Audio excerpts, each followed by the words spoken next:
ఈ రోజు ప్రార్థన కోసం మనం కొంత సమయాన్ని గడిపేదానికి ముందుగా దేవుని వాక్యంలోంచి కొన్ని మాటలు విందాం. నెహెమ్యా గ్రంథంలోంచి 1వ అధ్యాయం మొదటి 4 వచనాలు చదువుకుందాం. హకల్యా కుమారుడైన నెహెమ్యా యొక్క చర్యలు. 20వ సంవత్సరములో కిస్లేవు మాసమున నేను షూషను కోటలో ఉండగా నా సహోదరులలో హనానీయా అను ఒకడు యూదులలో నుండి కొందరును వచ్చిరి. చెరపట్టబడిన శేషములో తప్పించుకున్న యూదులను గూర్చియు యెరూషలేమును గూర్చియు నేను వారిని అడుగగా, వారు చెరపట్టబడిన వారిలో శేషించిన వారు ఆ దేశములో బహుగా శ్రమను నిందను పొందుచున్నారు, మరియు యెరూషలేము యొక్క ప్రాకారము పడద్రోయబడినది, దాని గుమ్మములను అగ్నిచేత కాల్చబడినవని నాతో చెప్పిరి. ఈ మాటలు వినినప్పుడు నేను కూర్చుండి ఏడ్చి కొన్ని దినములు దుఃఖముతో ఉపవాసముండి ఆకాశమందలి దేవుని ఎదుట విజ్ఞాపన చేసితిని. ఈ భాగంలో మనం నెహెమ్యా యొక్క ప్రార్థన గురించి మనం చూస్తాం. ఈ సందర్భం మీకు తెలుసును అనుకుంటున్నాను. ఇశ్రాయేలీలు, యూదులు దేవునికి వ్యతిరేకంగా వాళ్ళు తిరుగుబడి జీవించినందువల్ల దేవుడు వారిని బబులోను దేశం రాజుకి అప్పగించాడు. బబులోను రాజు ఈ యూదుల్ని చెరలోకి తీసుకుని వెళ్ళిపోయాడు. బబులోను దేశానికి చాలామందిని చెర పట్టి దాసులుగా తీసుకువెళ్ళిపోయాడు. కొంతమంది ఆ చెర నుంచి తప్పించుకుని ఆ శేషం యెరూషలేములోనే జీవిస్తూ ఉన్నారు. బబులోను ఆ భయంకరమైనటువంటి ఆ యుద్ధంలో యెరూషలేము యొక్క ప్రాకారం అంతా పడగొట్టేశారు, గుమ్మాలన్నీ కాల్చేశారు, చాలా అక్కడ ఉన్నటువంటి దేవాలయాన్ని కూడా పడగొట్టేశారు, కాల్చేశారు. దేవుని యొక్క ఆలయంలో ఉన్నటువంటి కొన్ని సామాన్లను తీసుకెళ్ళిపోయారు కూడా. ఎంతో భయంకరమైన వధ కూడా జరిగింది, చాలామందిని చంపేశారు. అయితే ఇప్పుడు అది జరిగి దాదాపు 70 సంవత్సరాలు అయిపోయింది. ఈ 70 సంవత్సరాల్లో వాళ్ళు అక్కడికి వెళ్ళిన వాళ్ళు కొంతమంది చచ్చిపోయారు, కొంతమందికి పిల్లలు పుట్టారు, అక్కడే జీవిస్తూ ఉన్నారు.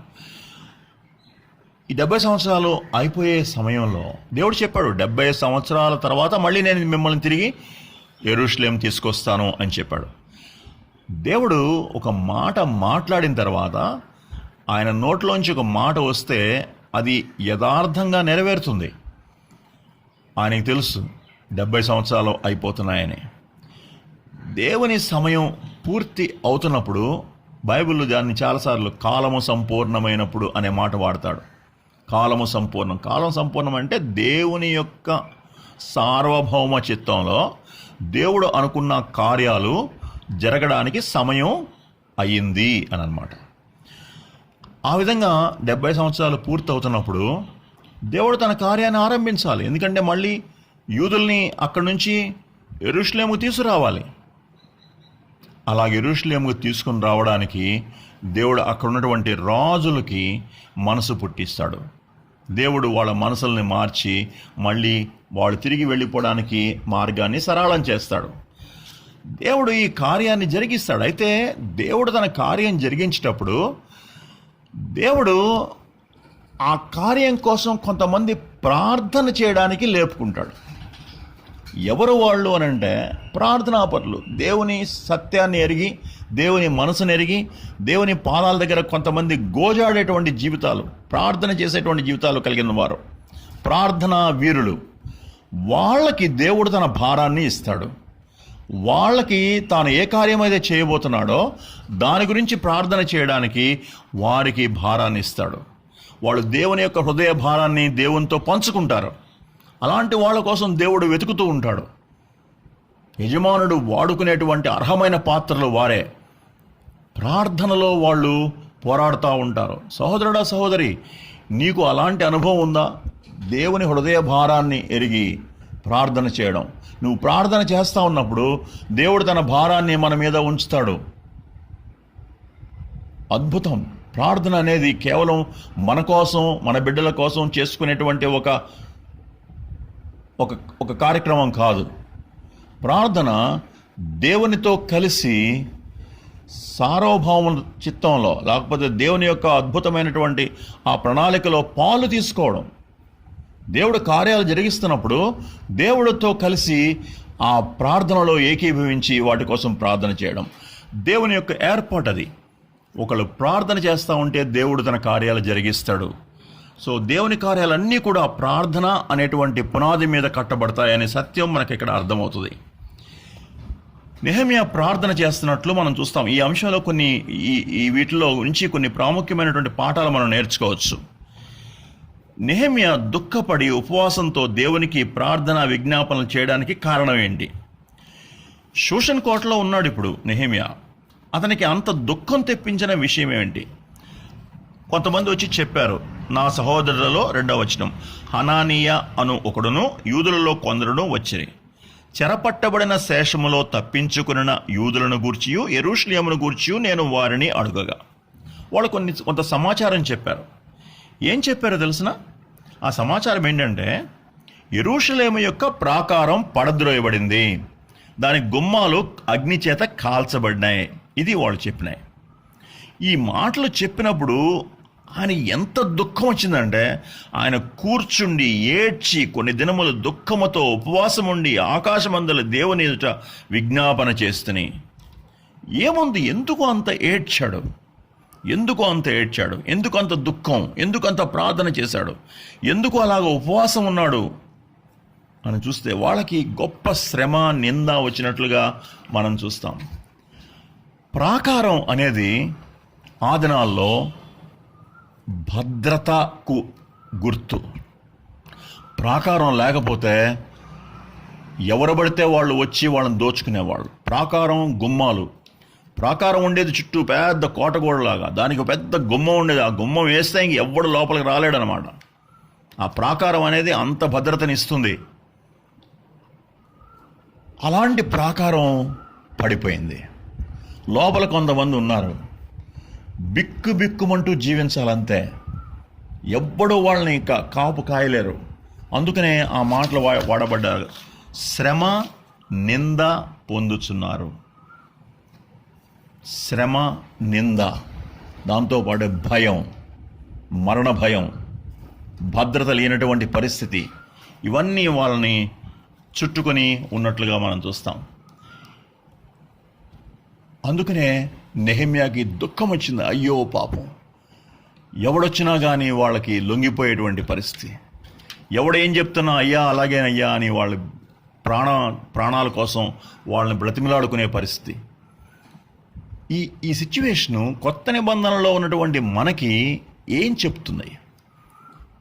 ఏమి పాఠాలు మనం నేర్చుకోవచ్చు దీని నుంచి? ఇక్కడ ఒక పట్టణం, దాని చుట్టూ పడిపోయిన గోడలు, లోపల భద్రత లేని జనం, ప్రాణ భయంతో గుండెలు అరచేతిలో పెట్టుకుని జీవనం సాగిస్తున్నటువంటి మనుషులు. యెరూషలేము అనే దానికి దేవుని పట్టణం అనే పేరుంది. దానికి పరిశుద్ధ పట్టణం అని కూడా అంటారు. ఈ పరిశుద్ధ పట్టణంలో దేవుని ప్రజలు ఉన్నారు కొంతమంది.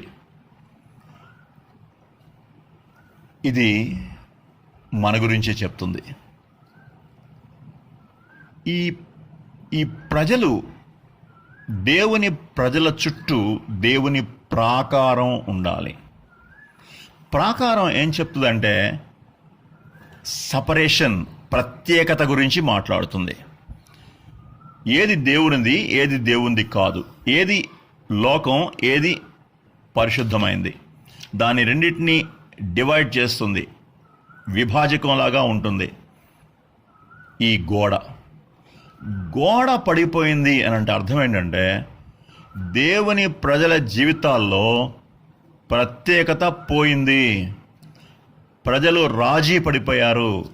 బయటవన్నీ లోపలికి వచ్చేసినాయి, అపవిత్రమైనవన్నీ లోపలికి వచ్చేసినాయి, రాకూడనవన్నీ లోపలికి వచ్చేసినాయి. ప్రజలు రాజీ పడిపోయారు లోకంతో. గుమ్మాలు పడిపోయినాయి. గుమ్మాలు వేసి లేవు. వేటికి తెరవాలో వేటికి తెరవకూడదో లేవు. ప్రాకారం లేదు. దానివల్ల భద్రత లేదు. శత్రువు ఎప్పుడైనా కానీ లోపలికి రావచ్చు. తలుపులు పడిపోయినాయి, ప్రాకారం కూలిపోయింది. భద్రత లేని జీవితాలు జీవిస్తున్నారు. ప్రాణ భయం ఉంది. బయట మరణం తిరుగుతుంది, గోడ లేదనుకోండి. బయట క్రూర జంతువు తిరుగుతుంది, గేట్లు లేవు, గోడ పడిపోయింది. లోపల ఉన్న వాళ్ళకి ఎలాంటి భయం ఉంటుంది? వాళ్ళకి భద్రత ఉందా అంటే భద్రత లేదు. గడగడా వణికిపోతున్నారు. ప్రాణాలు అరచేతిలో పెట్టుకుని ఉండాల్సిన పరిస్థితి ఉంది. చాలామంది విశ్వాసుల జీవితాలు ఇలాగే ఉన్నాయి. లోకంతో రాజీ పడిపోయారు, భద్రత పోగొట్టుకున్నారు, దేవుడిచ్చినటువంటి ప్రత్యేకతను పోగొట్టుకున్నారు, దేవుని కాపుదల లేకుండా పోయింది. కారణం వాళ్ళే లోకంతో రాజీ పడిపోయారు. శత్రువుకి వాళ్ళ జీవితాలు చాలా సులభంగా శత్రువు యొక్క హస్తగతం అయిపోవడానికి వీలుగా ఉన్నాయి. వాళ్ళ కోసమే జీవించారు. దేవుని యొక్క ప్రమాణాలు జీవితంలో లేవు, వాళ్ళ కుటుంబాల్లో లేవు. అలాంటి వాళ్ళ జీవితాల్లో ఎంత భయం ఉంటుంది. బయట ఒక తెగులు తిరుగుతూ ఉంది, దేవుని యొక్క ప్రాకారం లేదు, నీకు ఏం చేస్తావు? నీ యొక్క జీవితం ఒక ప్రమాదానికి ఎక్స్పోజ్ అయిపోయింది. అలాంటప్పుడు ఎంత భయం ఉంటుంది. ఈ పరిస్థితిని చూసినప్పుడు నెహెమ్యా లాంటి విశ్వాసులకి ఏడుపు వస్తుంది.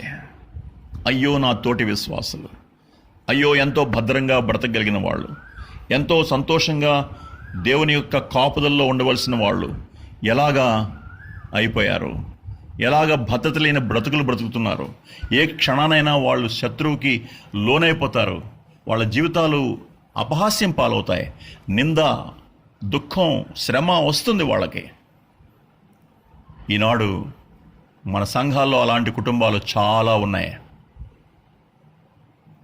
వాళ్ళకి దేవుని యొక్క కాపుదల లేకుండా పోవడానికి కారణం వాళ్ళే. లోకంతో రాజీ పడిపోయారు.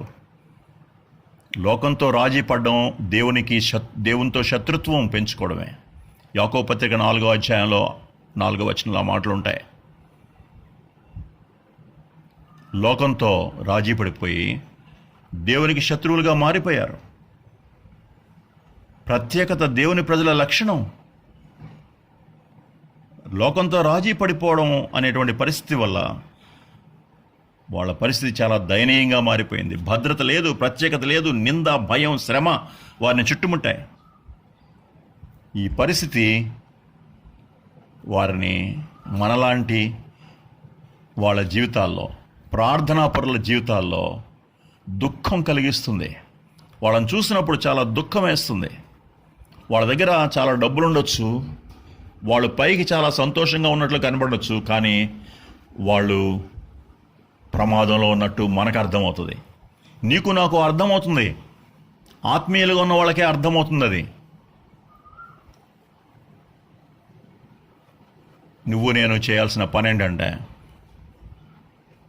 ప్రార్థించడం. వాళ్ళ కోసం ప్రార్థించడం మాత్రమే మనం చేయగలం. నెహెమ్యాకి దిక్కుదోచలేదు, ఎక్కడో శోషణ కోటలో ఉన్నాడు. వాళ్ళ కోసం తను ప్రార్థన తప్పితే ఏమీ చేయలేడు. అందుకనే ప్రార్థన చేస్తున్నాడు. ఎవరికి ప్రార్థన చేస్తున్నాడు చూడండి, ఆకాశమందలి దేవునికి. 5వ వచనం. అంటే అత్యున్నతుడైనటువంటి దేవునికి, భయంకరుడగు దేవునికి, శత్రువులకి భయంకరంగా మారేటువంటి దేవునికి, కటాక్షం చూపించే దేవునికి 5వ వచనంలోనే ఉంది. నిబంధన స్థిరపరిచే దేవునికి 5వ వచనం 2వ భాగంలో ఉంది. 6వ వచనంలో మనం చూస్తే వినే దేవుడు, చూచే దేవుడు అని మనం చూడగలం. నీ చెవి యొగ్గి నీ నేత్రములు తెరిచి అనుంది. వినే దేవుడు. 6వ వచనంలో క్షమించే దేవుడు. 2వ భాగంలో క్షమించే దేవుడు, ఎందుకంటే ఆయన దోషాన్ని ఒప్పుకుంటున్నాడు. 7-8 వచనాల్లో కూడా తన పాపాన్ని ఒప్పుకుంటున్నాడు. మా పితరుల పాపాలు ఒప్పుకుంటున్నానని చెప్తున్నాడు. క్షమించే దేవునికి ప్రార్థన చేస్తున్నాడు. 10వ వచనంలో మహాప్రభావం బాహుబలం కలిగిన దేవుడు. ఈ ప్రార్థన కేవలం అప్పుడే చేశాడా? ఈ సూషణ కోటలో ఎవరో వచ్చి చెప్పినప్పుడే చేశాడా అని చూస్తే లేదు. అతను ఒక ప్రార్థనా వీరుడు. ఆ ప్రార్థనా వీరులకి మాత్రమే దేవుడు తన భారాన్ని ఇస్తాడు. చూడండి 6వ వచనంలో ఏం చేశాడో, నీ సన్నిధిని దివారాత్రము నీ దాసులైన ఇశ్రాయేలుల పక్షముగా నేను చేయు ప్రార్థన అంగీకరించము. దివారాత్రాలు చేశాడు, ఒకరోజు చేసింది కాదు అది. ఆ ప్రార్థన చేసేటువంటి అలవాటు, దివారాత్రాలు చేసేటువంటి అలవాటు నీ ప్రజల కోసం, దేవుని ప్రజల కోసం. సహోదరుడు సహోదరి, నీ జీవితంలో అనుభవం ఉందా? దేవుని ప్రజల కోసం ప్రార్థన చేయగలవా? ప్రార్థన చేసే అలవాటు నీకుందా? ఈరోజు మనం ప్రార్థన చేద్దాం. ఈ ప్రార్థన కంటిన్యూ అవ్వాలి. ఈ ప్రార్థన ఇవాళతో ఆగిపోయేది కాదు. ప్రార్థన చేసే వారికి దేవుడు తన భారాన్ని వాళ్ళ హృదయాల మీద ఉంచుతాడు. దేవునితో కలిసి వాళ్ళు దేవుని సార్వభౌమ చిత్తంలో పాలు పుచ్చుకుంటారు. దేవుడు తన కార్యాలు జరిగిస్తున్నప్పుడు వారికి దేవునితో పాటు కలిసి పనిచేసే భాగ్యం వస్తుంది. ప్రార్థన అనేది ఒక అద్భుతమైనటువంటి ఒక ఏర్పాటు, దేవునితో కలిసి పనిచేసేటువంటి ఏర్పాటు. ఈ సాయంకాలం దేవునితో ఆ విధంగా కలిసి పనిచేస్తావా? ప్రార్థనలో దేవునితో కలిసి దేవుని ప్రజల కోసం ప్రార్థన చేస్తావా? ప్రాకారాలు కట్టబడతాయి, కుటుంబాలు బాగవుతాయి, భద్రత వస్తుంది, శాంతి సమాధానాలు వస్తాయి కుటుంబాల్లోకి. నీ ప్రార్థన, నా ప్రార్థన వల్ల. మనం ప్రార్థన చేస్తే దేవుడు తన చేతులు కదుపుతాడు. రాజుల యొక్క మనసులు మారుస్తాడు, మనుషుల్ని పంపిస్తాడు, బాగు చేస్తాడు, ప్రాకారాలు కడతాడు, అద్భుతాలు జరుగుతాయి. ఇది జరిగింది చరిత్రలో. ఈరోజు కూడా నీ సంఘంలో, నా సంఘంలో ఇది జరుగుతుంది. ప్రార్థన చేద్దాం. కొద్ది నిమిషాలు ప్రార్థనలో మనం ఏకీభవించి ప్రార్థన చేద్దాం. అంశాలు ఇవ్వబడ్డాయి, ఆ అంశాల కోసం ప్రార్థన చేయండి. దేవుడి మాటలు దీవించును గాక.